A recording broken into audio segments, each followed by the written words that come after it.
Því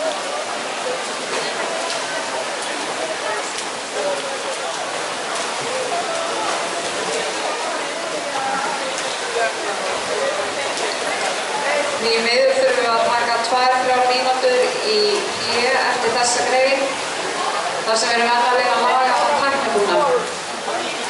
Þá er kjörið einmitt að fara í blikasjókuna. Fá sér eitthvað gott að borða.